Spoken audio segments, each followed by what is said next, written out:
Hello दोस्तों मैं CA Prabhakar Gupta. दोस्तों, एक क्वेश्चन हमारे दिमाग में क्रिप्टो करेंसी से रिलेटेड अक्सर आता रहता है कि क्या क्रिप्टो करेंसी हिंदुस्तान में लीगल है या नहीं है, और दूसरा, यदि वो लीगल नहीं है तो क्या वो हिंदुस्तान में बैन है या नहीं है, और एक और तीसरा क्वेश्चन कि यदि वो हिंदुस्तान में लीगल नहीं है तो क्या उसे हिंदुस्तान में बैन किया जाएगा।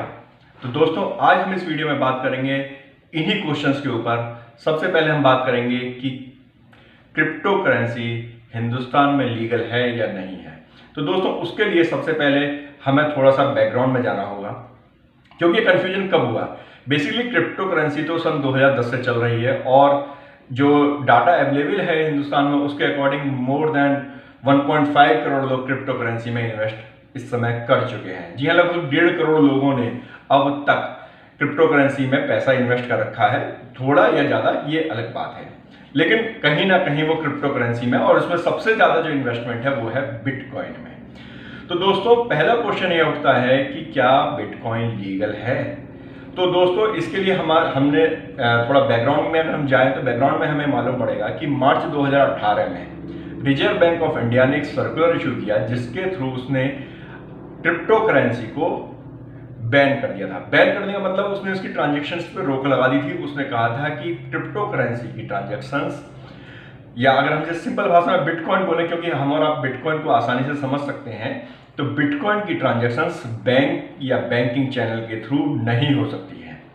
दोस्तों, उसके बाद में फरवरी 2019 में सरकार ने एक बिल तैयार किया, जिस बिल के अंदर उन्होंने क्रिप्टो करेंसी को बैन करने की बात की। उन्होंने बिटकॉइन या इस तरह की और भी जो क्रिप्टो करेंसी हैं उनको बैन करने की बात करी, लेकिन उस बिल को उन्होंने लोकसभा में इंट्रोड्यूस नहीं किया।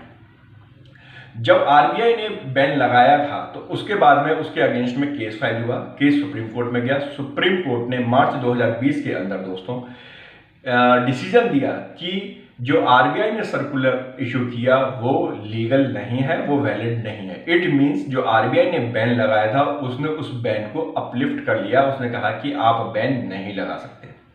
तो दोस्तों, अगर हम इन सिचुएशन पे बात करें तो पहला पॉइंट आता है, पहले आरबीआई ने बैन किया। गवर्नमेंट ने एक बिल तैयार किया जिसमें वो कहती है कि हम क्रिप्टो करेंसी पर बैन लगाएंगे। सुप्रीम कोर्ट का उसके बाद ऑर्डर आता है कि क्रिप्टो करेंसी पर कोई बैन नहीं है। क्रिप्टो करेंसी पर जो आरबीआई का जो सर्कुलर था वो गलत था। अब सुप्रीम कोर्ट का ऑर्डर आया। इट मीन्स सुप्रीम कोर्ट का जो ऑर्डर होता है वो ऑर्डर ऑफ लॉ होता है, वो कानून होता है। उस कानून को सिर्फ बदल सकता है तो कौन? पार्लियामेंट। पार्लियामेंट ने 2019 में बिल तो बनाया, लेकिन उसे अभी तक प्रोड्यूस नहीं किया। दोस्तों, आज जब मैं इस वीडियो को बना रहा हूं उस समय तक गवर्नमेंट ने इस तरह का कोई भी बिल प्रोड्यूस नहीं किया। दोस्तों, सन 2021 के शुरू में गवर्नमेंट ने एक नया बिल तैयार कर रही है, एक बिल जिसमें कि उन्होंने क्रिप्टो करेंसी के ऊपर एक डिसीजन लेने वाली है। अब पॉइंट ये आता है कि क्या उस बिल में वो क्रिप्टो करेंसी को बैन करेंगे या नहीं करेंगे। तो दोस्तों, यहां पर अभी तक जो इसका एज सच कोई भी ड्राफ्ट मार्केट में अवेलेबल नहीं है। गवर्नमेंट ने इसे पब्लिकली ओपन नहीं किया है। तो यहां पर अब तक ये क्लियर नहीं हो रहा है कि बिटकॉइन या और जो क्रिप्टो करेंसीज हैं वो लीगल होंगी हिंदुस्तान में या नहीं होंगी। तो पहला पॉइंट अभी तक यह क्लियर नहीं है कि ये लीगल है या नहीं है। लेकिन अगर हम सुप्रीम कोर्ट के डिसीजन को फॉलो करें तो उसके अकॉर्डिंग आज की डेट में क्रिप्टो करेंसी लीगल है। क्रिप्टो करेंसी में यदि आप ट्रांजैक्शंस करते हैं तो वो लीगल है। अब हम बात करते हैं फ्यूचर में कि फ्यूचर में क्या होने वाला है। तो दोस्तों, कुछ हमें अपने सोर्सों से मालूम पड़ा, कुछ न्यूज चैनल्स के थ्रू भी हमें जानकारी प्राप्त हुई, जिसके अंदर गवर्नमेंट कुछ इस तरह का बिल प्रोड्यूस करने का प्लान कर रही है जिसमें विन विन पोजीशन हो। जी हां दोस्तों, विन विन पोजीशन का मतलब गवर्नमेंट की कोशिश है कि वो इस तरह का बिल लेकर के आए जिससे कि क्रिप्टो करेंसी पर पूरी तरह से बैन ना लगे। जी दोस्तों, क्रिप्टो करेंसी पर बिटकॉइन के ऊपर ट्रांजैक्शंस पे कोई बैन ना लगे, लेकिन एक रेगुलेटरी अथॉरिटी हो जो उसको रेगुलेट करे। बेसिकली बिटकॉइन में या अदर क्रिप्टो करेंसीज में इशू क्या है, अभी आप देखिए मई के फर्स्ट वीक में क्रिप्टो करेंसी का बिटकॉइन का रेट लगभग 43 लाख 44 लाख के आसपास का था, और आज की अगर मैं बात करता हूं तो ये 26 लाख रुपए हो गया। घट गया, यानी लगभग 18 लाख रुपए के आसपास जो वैल्यू है इसकी कम हो गई क्रिप्टो करेंसी की, बिटकॉइन की अकेले एक महीने के अंदर 18 लाख रुपए की वैल्यू। तो इसका मतलब यह है कि कहीं ना कहीं हाइपोथेटिकल चल रहा है कि बस जिसकी जो मर्जी आ गई वो बना दिया, जब जो रेट चाहे जब वो रेट निकल के आ गया, हमारे और आपके सेल परचेसेस पे कोई इम्पैक्ट नहीं पड़ रहा है। तो दोस्तों इसीलिए गवर्नमेंट ये प्लान कर रही है, क्योंकि लाखों करोड़ों रुपए इसके अंदर ऑलरेडी इन्वेस्टेड हैं, तो अगर उन्होंने इसे बैन कर दिया तो आपके लाखों करोड़ों रुपए बर्बाद हो जाएंगे। तो गवर्नमेंट ये प्लान कर रही है कि बिटकॉइन को कंटिन्यू तो किया जाए, लेकिन एक रेगुलेटर अथॉरिटी के थ्रू। जिस तरह से आपके जो कैश होता है उसके लिए आरबीआई है, तो वो आरबीआई से भी डिस्कशन कर रहे हैं कि आरबीआई कुछ इस तरह का लॉ तैयार करवाए, कुछ इस तरह का चैनल तैयार करे जिससे कि बिटकॉइन या और जो अदर क्रिप्टो करेंसीज हैं उनको रेगुलेट किया जा सके, ताकि कल को यदि आपको कहीं नुकसान हो तो उस नुकसान की कुछ भरपाई हो सके। दोस्तों मैं यहाँ पे आपको एक चीज और बताना चाहूंगा कि क्रिप्टो करेंसी लीगल टेंडर नहीं है। लीगल टेंडर का मतलब यह हुआ कि गवर्नमेंट उस पर कोई भी गारंटी नहीं देती।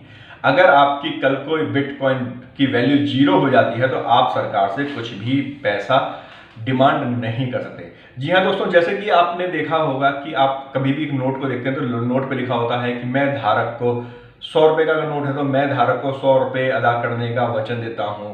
I promise to pay ₹100 to the holder of this currency.